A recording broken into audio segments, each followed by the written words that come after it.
Shalom and welcome to Practical Spirituality here at Esha Torah in the old city of Jerusalem overlooking the Temple Mount.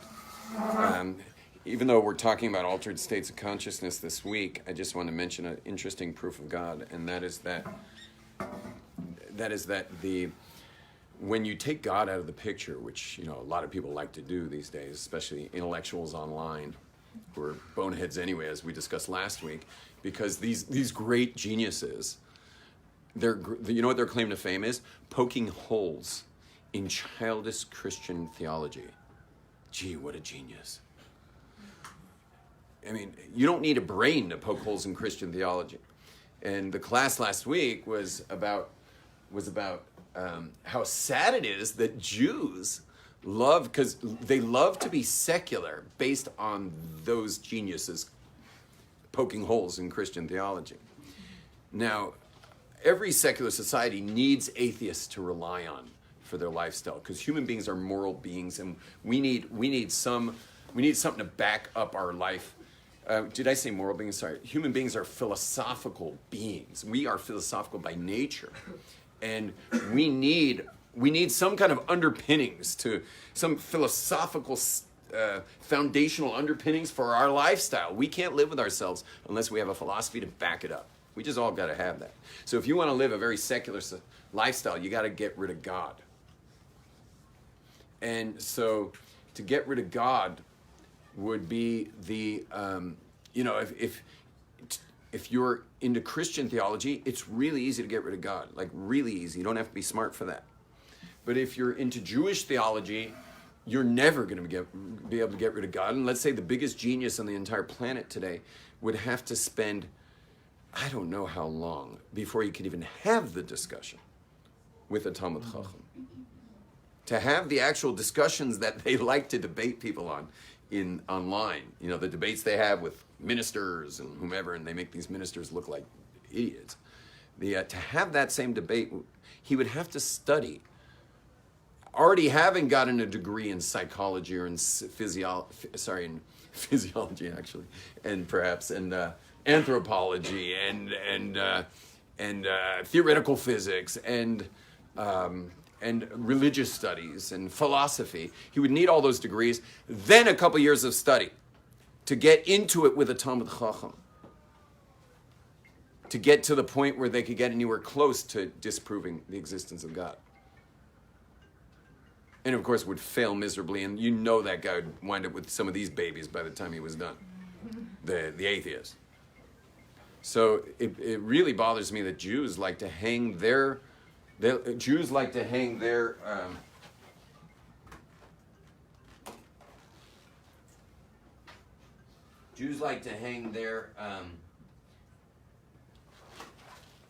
secularism on such theology and on such breaking down of Christian theology, which is ridiculous.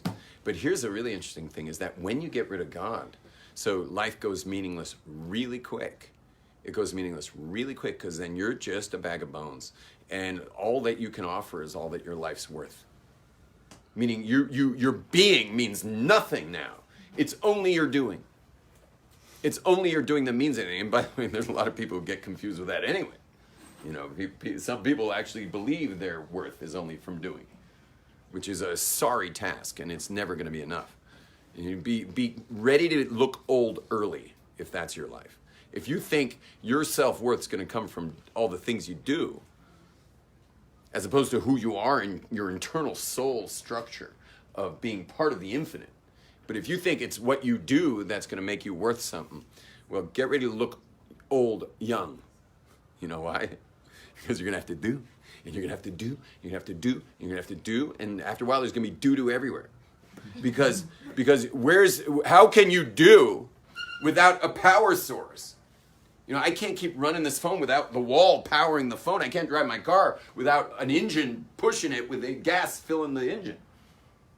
Everything that has output needs a source. Well, what if the source is that I'm a worthless bag of bones?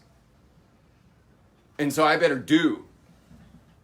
I better be beautiful or handsome or strong or smart or intelligent sounding if I'm not smart, or or a doctor, a lawyer, an accountant, a good dancer or something.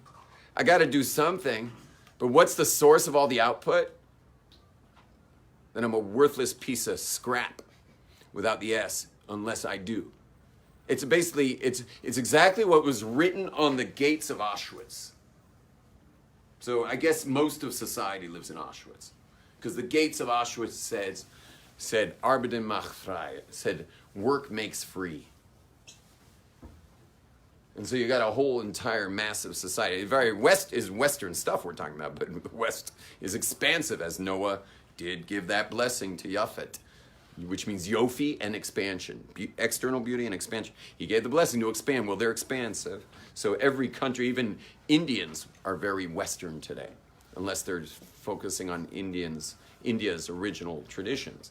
But all the Western Indians in Mumbai, they're also doing. I have students in Mumbai.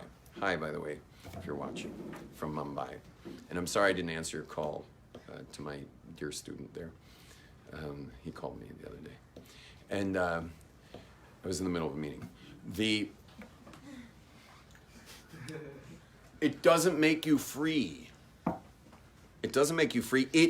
Work is the jail you live in. When I say work, I don't mean working for a living. I mean the doing that you do to feel better about yourself. That is the jail. It's not going to make you free. There's no way your jail can make you free. What can make you free is your soul, is the recognition that there is a God, the recognition that this world was created, the recognition that you've been created, recognition that you're what's vivifying your awareness right now, because I'm sure everyone watching this is aware. Oh, that was cool.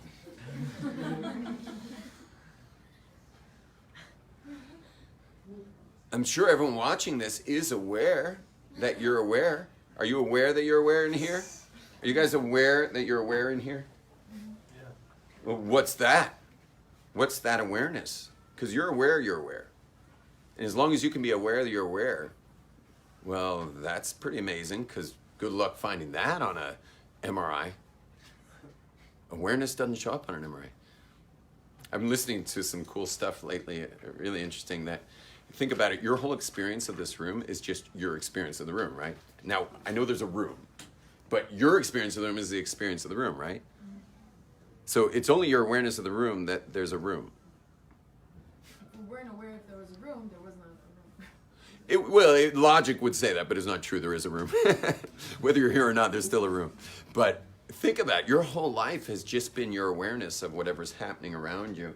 Meaning there is a room, but let's just get rid of that for a second. The room is your experience of there being a room. It can't be otherwise. Which is really interesting, because if you go into your awareness, it's infinite. And this room was created by the infinite. So maybe this room is just the awareness of the Creator, and your awareness is just of the awareness of the Creator. How you doing, Seth? Yeah, please, the lights would be great. Yeah. Seth, you're the best. By heat or let there be light.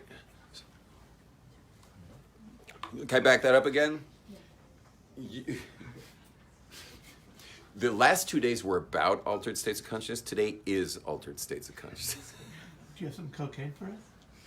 Did you stop mentioning cocaine? Was that your drug of choice or something? No, not really. It's not like the most mentioned drug these days, George. In some countries it's legal.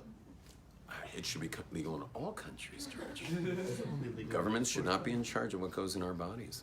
But they are. Next thing you know, carrots are going to be forbidden. The other thing they say, well, carrots aren't dangerous. I'm like, eat enough of them, they could be, you know. I'm a very strong libertarian. I believe that God gave us enough laws.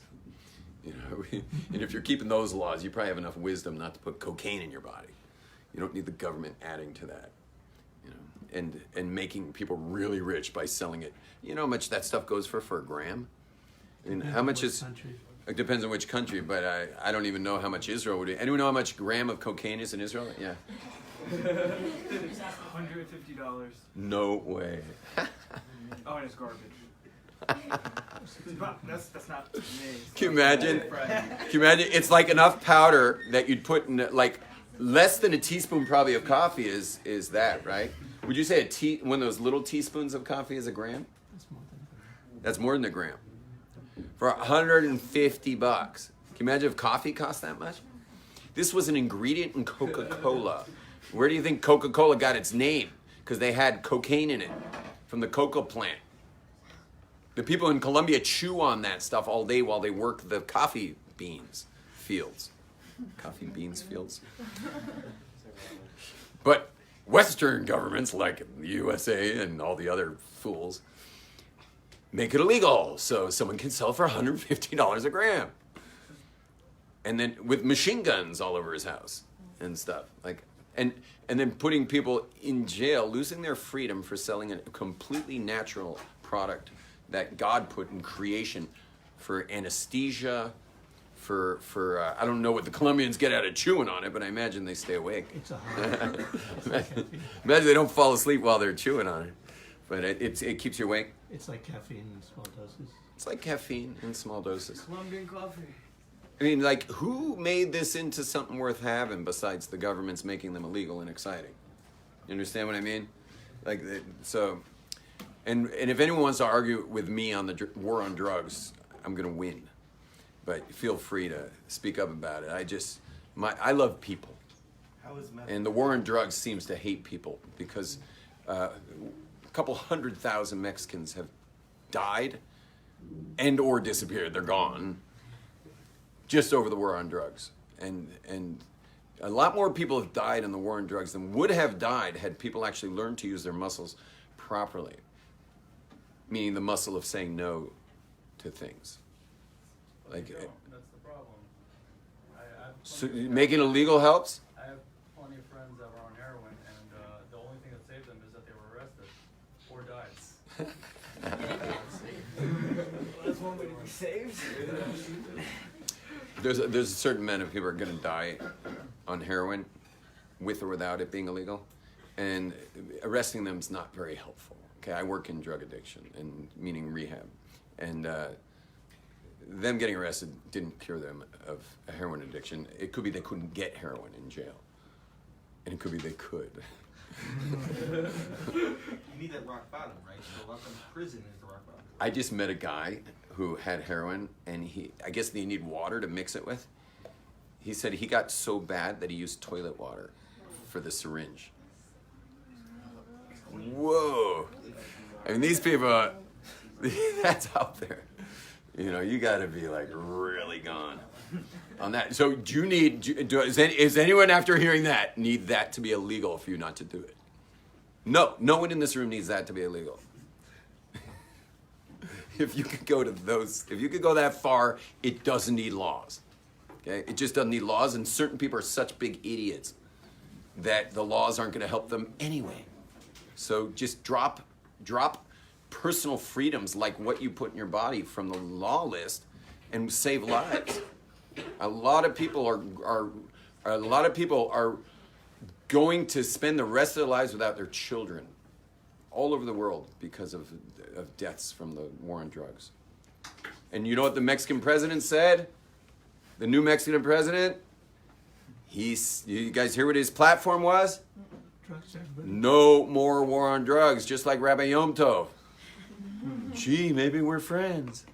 Well, I'll tell you, he didn't consult with me. He consulted with, what do you call someone who was bereaved of a child, whatever? Those grieving must have had enough of an impact on him that he made all drugs legal in Mexico.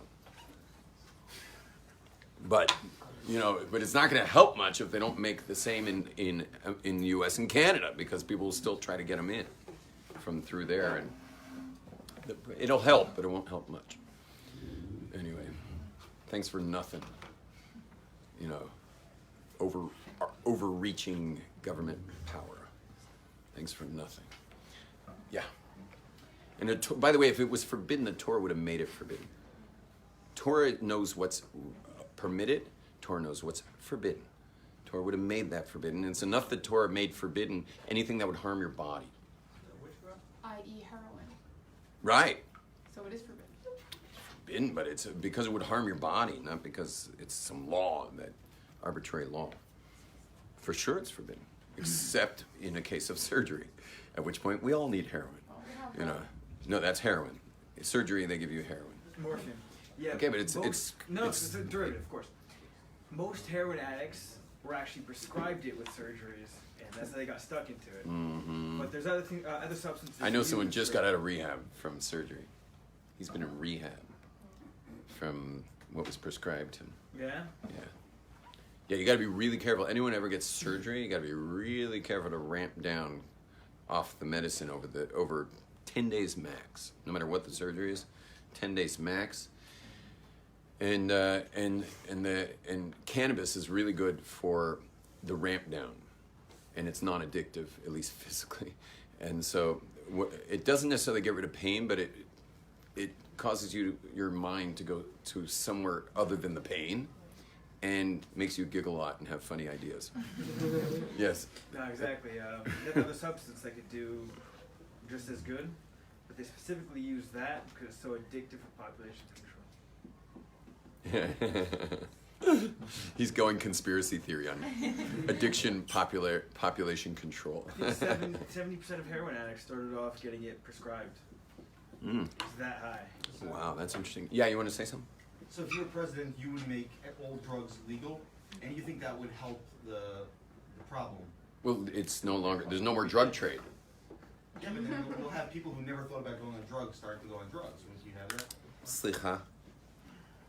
Anyone thinking about going on drugs is going on drugs or not going on There's a lot drugs. of teenagers that would love to do it, but because of the whole... It's not accessible to 9-year-olds. Exactly. Oh, the Netherlands. There's nothing wrong with making age limits. No one cares. Age limits are fine. Okay, alright. Yeah, I'm all about the 18-year-old. Like, you can't buy alcohol in Israel. You're allowed to drink Yeah, it. but that's still government. Stop. You're allowed to drink alcohol under 18 in this country. You're not allowed to sell it under 18. They don't. You're allowed to drink. You can sit with your kid in any bar and order 2 beers. They hand you 2 beers. You hand one to your 10-year-old, and you enjoy it. What? That's a good thing. Well, beer is To not drink good. beer with a 10-year-old? Beer is not good beer. Drinking beer with a 10-year-old is a good thing, but they shouldn't drink more. I don't think a 10-year-old should be drinking more than I don't know, 6 ounces. A little, but they should definitely be. You'll notice anyone who's a good drinker as an adult, meaning they drink alcohol responsibly, their parents drank with them when they were kids. Anyone who's irresponsible drinking as an adult was probably prevented from drinking alcohol till he was of age, whether at 18 or 21. You want your kid to be a responsible drinker, you drink with your kid. Okay? Yossi, your father drank with you? A little bit. Yeah. Your father drank with you? Say, damn right. I drink with my mom. Dad couldn't hold his alcohol. My kids, my babies, they have a baby bottle and they have a bottle of beer. And they choose. Free choice. Free will. No, but I start my kids very young on beer. Because beer is how we know God loves us. And if my kids don't develop a taste for beer, how will they ever know that God loves them?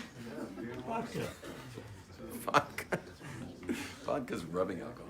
Unless you're Russian. They Yeah. legalized hemp and CBD in America recently, which is pretty cool stuff. Yeah, they discovered that here. That was discovered here in Israel, actually, by a professor at Hadassah University. Yeah. I didn't hear that. Can you say it one more time? No, he's just talking about CBDs and stuff. They passed a farm bill earlier this week, so the whole United States is now grow hemp and use CBD and stuff like that. Oh, really? CBDs became legal again? Yeah, across the states, yeah. You know it was legal? Okay, guys, we're still on controlled substances. I was going to speak a bit today about addiction, so I might as well do that quickly. So regarding addiction, there are certain personalities who are addictive personalities. They generally, there's a famous saying that they have a God-sized hole in their heart. Now, what fills a God-sized hole? God. You raise litfish? What fills a God-sized hole in your heart? God. God fills a God-sized hole in your heart. Now, where'd they get their God-sized hole? You think later in life or childhood? Childhood. Their God-sized hole started as kids. And it has a lot to do with the relationship with parents. There's a certain fulfillment we get that sets you up for life with your parents. More so boys with fathers and girls with mothers, although you can cross it over a bit. But there's some very important stuff that happens when we're little and we're developing as individuals.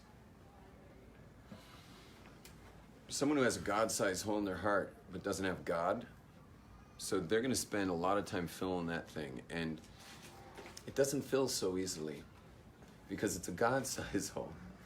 And so no matter what you put in it, it doesn't quite fill it.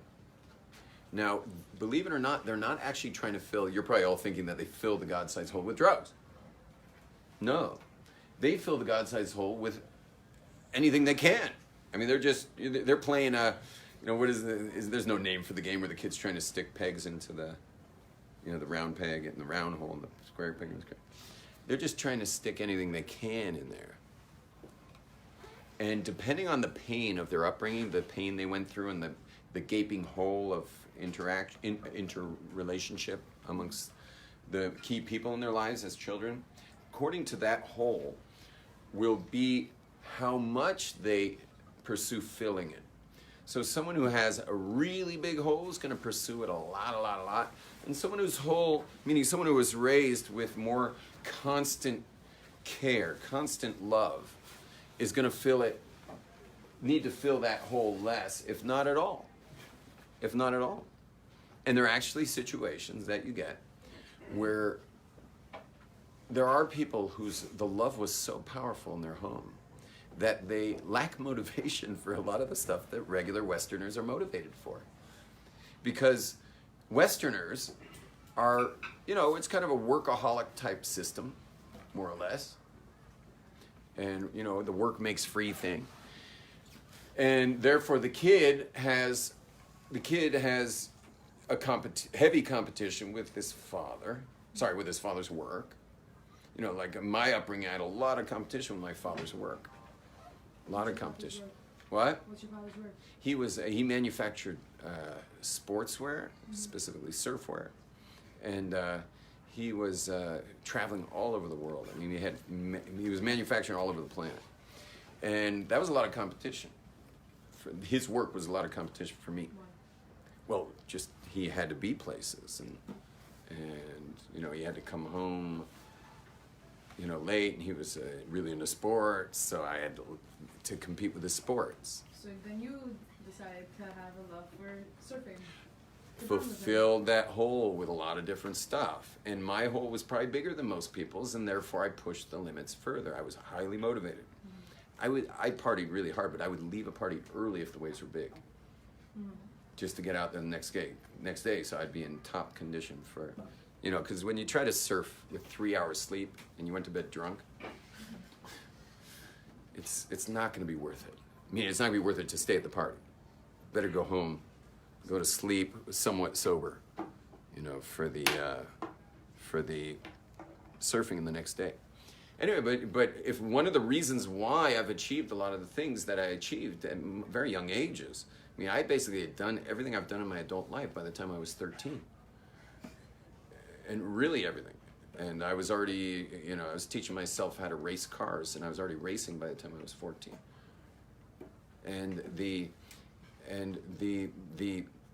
So based on the hole is the filling of that hole. Now, my hole wasn't that bad. It was just, adrenaline sports was my thing.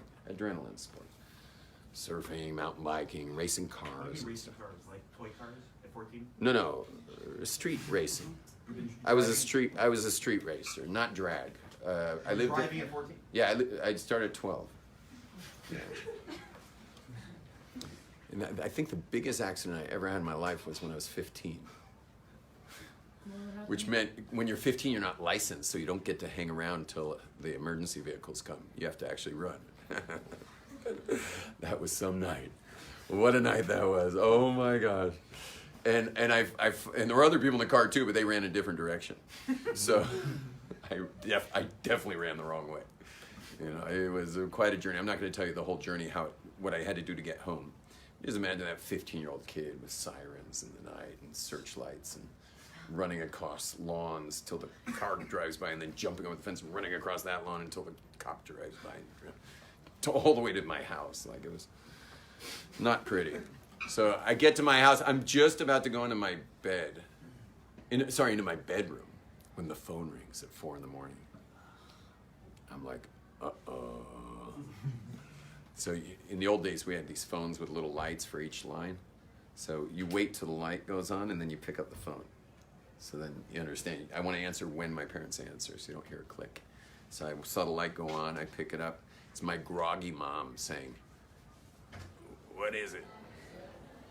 And she says, "Hi, it's so-and-so. We believe your son's been in a major car accident." And my mother's like, "What are you talking about? He's in bed. It's 4 a.m. And she's like, "You better check." Now, I'm fully clothed. I haven't gotten in my bedroom. But here's the thing. I didn't know that my forehead had hit the front of the car. So I didn't know I was bleeding from my forehead all like, because in the whole craziness of the night, I never like went like that. And it was night, and I never looked. So I'm covered in blood. So what do? I jump in my bed, fully clothed, shoes on, everything. And I just... pretending I'm asleep. That didn't go so well. Lights come on, my parents walk in, they run in screaming, you know, and like, "Are you okay?" Or just checking, happy to see him while he's in bed. And then they see my face covered in blood. I still don't know. So I'm just like, I'm like, "Leave me alone, I'm trying to sleep." They just pull up my blanket, fully clothed. Oh, man. Good times. Yeah, good times. Anyway, but there's a God-sized hole. Now mine was fairly large, but there are people's whose are really large, and that's where the drugs come in. The drugs come in, and mine wasn't this large. I didn't have this issue, but other people do. And that is that when you can't fill that hole, so then you got to numb it. You got to numb the hole. If you can't fill the hole, you numb the hole. Now there are people who just numb it straight off, meaning they're not good at anything. I guess they weren't good at racing cars or stealing them. I don't know. What they couldn't do surfing or something. Maybe they just weren't good at distracting themselves. But when your God-sized hole does not get filled, which is just definitely going to be the case because only God fills a God-sized hole. So when that happens, there's pain because I can't fill it now, and so I got to numb the pain. When my little kids would see junkies at intersections, you know how those guys walk. They're just kind of like, I don't know what it is about heroin that makes someone walk like that. I don't. Oh, is it they haven't eaten? Yeah. You can walk like that when you haven't eaten? Well, Anyway, so my kids are like, they're in the back of my van, and like, what is wrong with those people? And I say to them, well, they're taking drugs that are for after surgery. My kids are like, they had surgery? I said, no, after surgery, you get these drugs to help you with the giant cut that the doctor cut into the skin. But these people, their pain is that they didn't have, loving parents, and they didn't have a family they had loving parents, but things went wrong. And so they cannot fix. And so whereas a wound on skin will heal, but a wound in the heart, it just doesn't heal. And so they're numbing their pain. They're just numbing their pain. And it's interesting we're discussing this because the beginning of the class was all about Hashem. And now we're talking about a God-sized hole. Meaning knowing there's a God means that that your life's worth something even without good parents. Which is pretty amazing. Your life's worth something without good parents. And I have to tell you, I've been running my seminars, The Possible You, now for 17 years with 8,000 graduates. At first, it was all kids from secular homes growing up. Now it's 98% black hat Haredi people. come to the Possible Use seminars. And I have noticed that as bad as things were, these kids, they're not kids, everyone's married who comes to the seminar, but, you know, like maybe for every 30 men, there's 3 single people or something. In Israel, I have English-speaking seminars, which, by the way, mark your calendar, is 24th. I haven't run one here in like 3/4 of a year. I have an English-speaking men's seminar, February 24th. Highly worth being there for those 5 nights, Sunday to Thursday, every night.